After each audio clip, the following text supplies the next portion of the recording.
بسم اللہ الرحمن الرحیم۔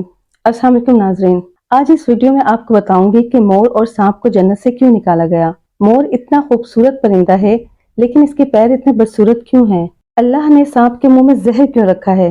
شیطان نے کس طرح حضرت آدم علیہ السلام اور اماں حوا علیہ السلام کی طرح انہیں بھی جنت سے کیوں نکلوا دیا؟ تو گزارش ہے ویڈیو کو پورا دیکھیں۔ حضرت آدم علیہ السلام اور اماں حوا علیہ السلام اپنی تخلیق کے بعد خوش و خرم زندگی بسر کر رہے تھے۔ شیطان حضرت آدم علیہ السلام کو سجدہ نہ کرنے کی وجہ سے جنت اور عالم بالا سے نکالا جا چکا تھا، اس لیے شیطان کے دل میں حضرت آدم علیہ السلام کے لیے دشمنی جاگزی ہوئی اور آتش انتقام دل میں لیے بیٹھا تھا۔ شیطان کو جب یہ بات پتہ چلا کہ حضرت آدم علیہ السلام کو جنت کے تمام میوے کھانے کی اجازت مل چکی ہے لیکن شجر ممنوعہ یعنی گندم کے دانے کو کھانے سے منع کیا گیا ہے، تو شیطان زمین سے عالم بالا کی طرف روانہ ہوا۔ شیطان کا جنت میں داخلہ ممنوع تھا لیکن 3 اسم اعظم کا ورد کرنے کی وجہ سے شیطان کو یہ طاقت حاصل ہو گئی تھی کہ وہ آسمان اول سے 7ویں آسمان تک پہنچ سکے۔ وہ جنت کے دروازے کے باہر سرخ یاقوت سے بنے چبوترے پر بیٹھ گیا اور انتظار کرنے لگا کہ کوئی جنت سے باہر آئے اور وہ اس سے اپنے مطلب کی بات کرے۔ ایک دن مور جنت سے باہر آ گیا، اسے دیکھتے ہی شیطان خوش ہوا اور کہنے لگا،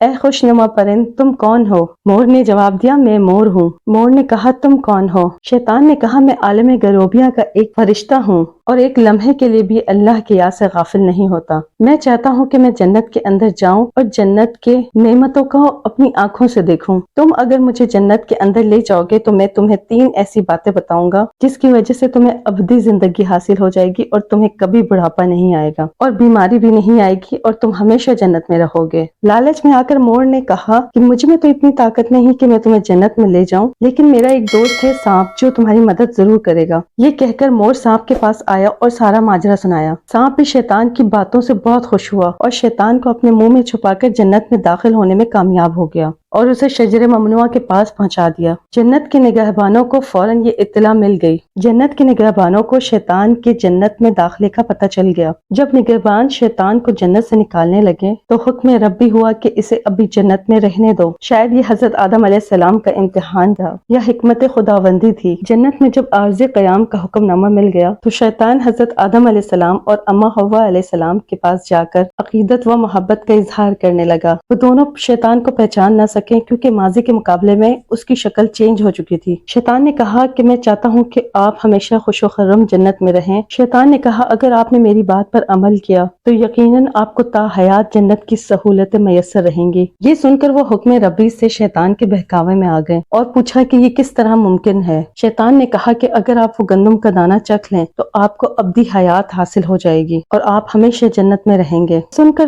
حضرت آدم علیہ السلام کے دل میں رجحان پیدا ہوا لیکن ان کے دل میں اللہ تعالیٰ کی نافرمانی کا خوف غالب آ گیا۔ اماں حوا علیہ السلام شیطان کی باتوں میں آ گئی۔ شیطان کے بہت بہکانے پر ان کے دل میں رجحان پیدا ہوا اور ان دونوں نے اس شجر ممنوع کو چکھ لیا جس سے وہ دونوں جنت کے لباس سے بے لباس ہو گئے۔ ناظرین، قصہ تو بہت لمبا ہے لیکن مختصر یہ، اللہ کے حکم پر فرشتوں نے حضرت آدم علیہ السلام کو کوہ سراندیپ جو کہ سری لنکا میں واقع ہے اور حضرت اماں حوا علیہ السلام کو جدہ کی سرزمین پر جا اتارا۔ جنت میں داخل ہونے کے لیے سانپ نے شیطان کو یہ مشورہ دیا تھا کہ تم سانپ بن جاؤ۔ سانپ جب جنت میں تھا تو اس کے منہ سے بہت ہی دل فریب خوشبو آتی تھی لیکن اس گناہ کے بعد اسے جنت سے بھی نکالا گیا اور اس کے منہ سے وہ خوشبو چھین لی گئی اور اس کے بدلے میں زہر ڈال دیا گیا اور مور جیسا کہ آج خوبصورت نظر آتا ہے جنت میں اس سے کہیں زیادہ خوبصورت تھا اور اس کے پیر بھی بہت خوبصورت تھے، لیکن جن پیروں سے شیطان کو لے کر وہ جنت میں داخل ہوا تھا ان پیروں کو بدصورت بنا دیا گیا اور مور کو بھی جنت سے نکال دیا گیا۔ تو اس طرح شیطان نے مور اور سانپ کو بھی جنت سے نکلوا دیا۔ اس طرح کے مزید اسلامی واقعات اور اسلامک اسٹوریز دیکھنے کے لیے اس چینل کو سبسکرائب کریں۔ اپنا خیال رکھیے گا۔ اللہ حافظ۔